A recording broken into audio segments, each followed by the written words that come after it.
I am Trinity Jane Sagral, and today we have the privilege of interviewing an overseas Filipino worker who used to work in Canada. I'm Charis Abinion, studying at Cullinan University and taking a Bachelor of Science in Civil Engineering. And start, ma'am, can you tell us about yourself? I'm Grace Lagidao. I'm 42 years old. I am a mother of two. Originally from Sorsogon and now I'm residing in Bohol. In what country were you working, Before, I used to work in Middle East, Saudi Arabia, Dammam, Saudi Arabia. I worked there for 3 years, one contract. What job were you working? I'm an overseas Filipino worker, land-based, domestic helper.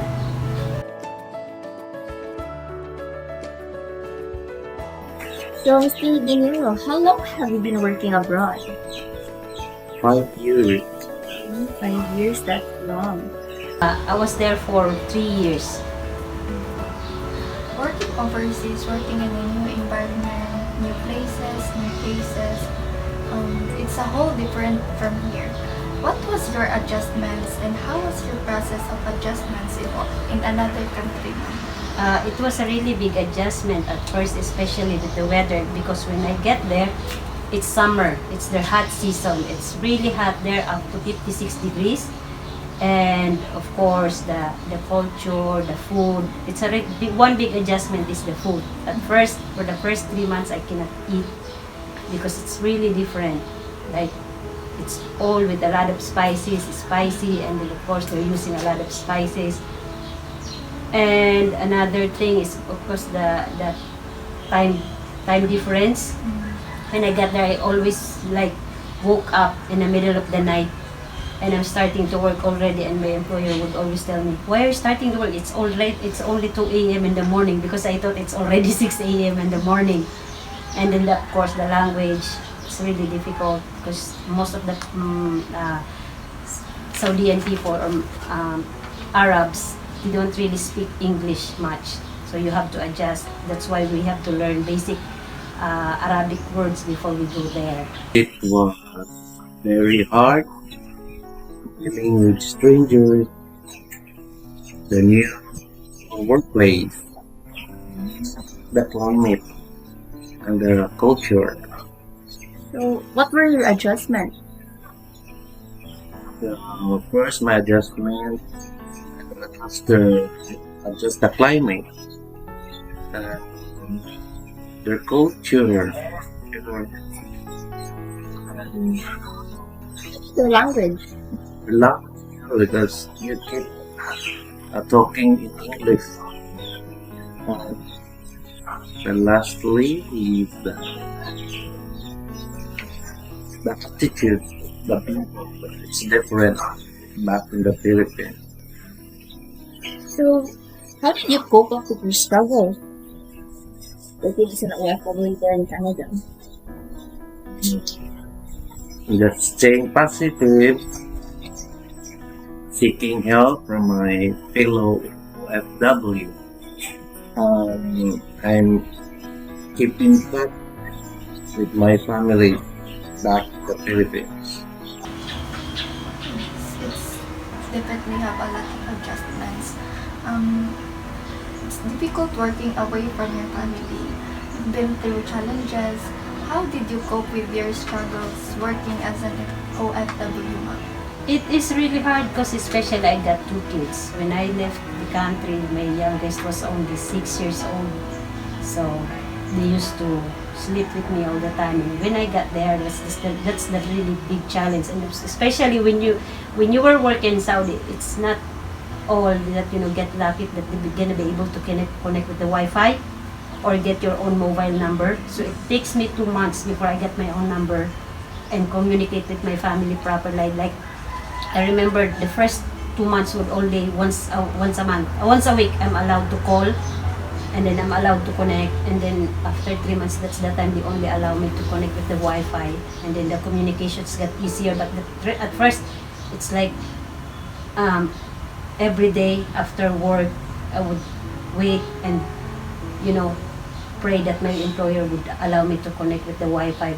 They're allowing me only 1 hour in a day. And that's the time difference is really hard because when I'm online, they're already sleeping here in the Philippines. So it's really hard. That's why I lost a lot of weights for the first 3 months because the stress and of course you're missing your family in the Philippines. But after that, like 3 to 4 months, you slowly getting used to it already. It's really hard working away from your family.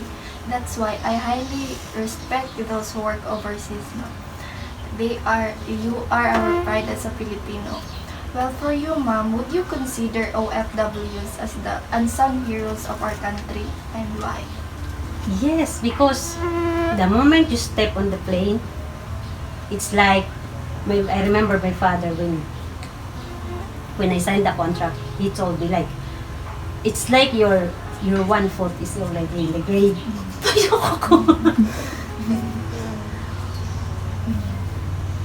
Uy, ako parang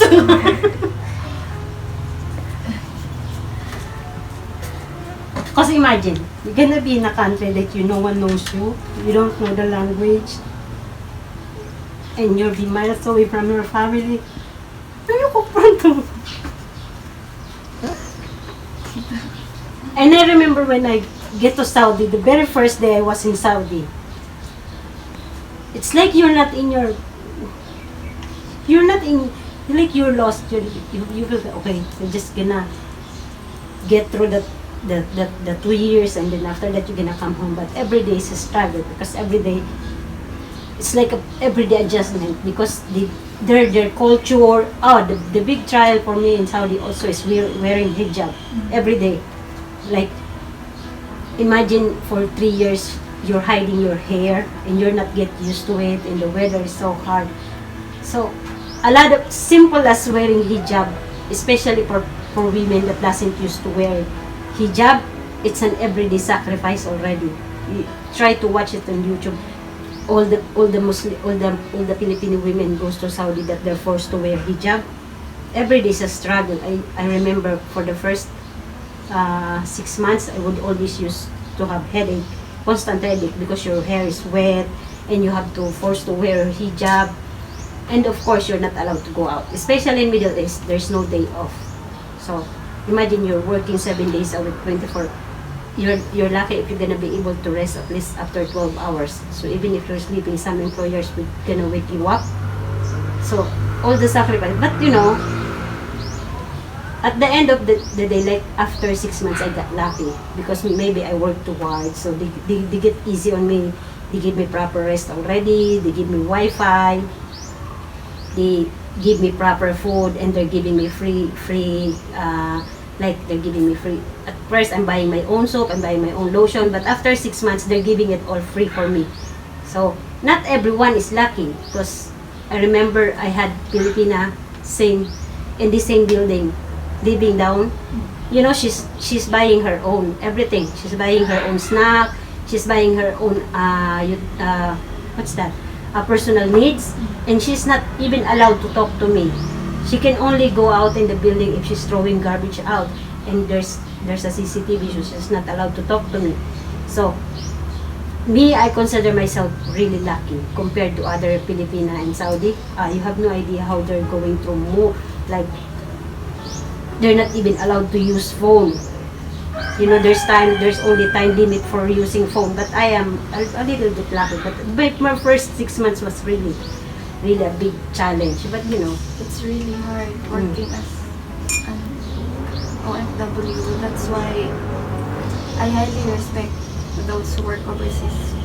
I agree with you, ma'am. Would you consider OFWs as the unsung heroes of their country? Wow. Yes, because the sacrifices by leaving behind their families, by leaving behind their families, their remittances help improve our economy. So when you came back to our country here in the Philippines, were you culture shocked? Yeah, and it's totally different again. And the foods is the first is the foods. It tastes better, fresh, and the, the culture again, the culture and the attitude, the people around me, especially how they treated me when I came back here in my country. So it's like Filipinos are more welcoming Where we're coming than the foreigners. foreigners. So, if you had the choice, would you rather stay or work abroad? My in my decision, I'd rather stay Why? Why? because there's no place like home. That's what I think. It's better to It's stay with better to the stay. family. Actually, if you already been in the in other country and you used to work there already, you're gonna get used to it already. And then there's no problem for us like me. I didn't even finish college. You know, that's our only choice. And if I'm given a chance, I would go back. If I really need to, I'm still gonna go back because um, well, there's a lot of good things come out of it. Salary wise, I'm able to send money every month to the family, and we have to admit there's nothing much here opportunity in the Philippines. Okay, that would be our last question, ma'am. Thank you for sparing your time for us today, ma'am. We appreciate your cooperation. Thank you. Thank you. So, thank you for your time. So, that's it. That's the end of our interview. Thank you.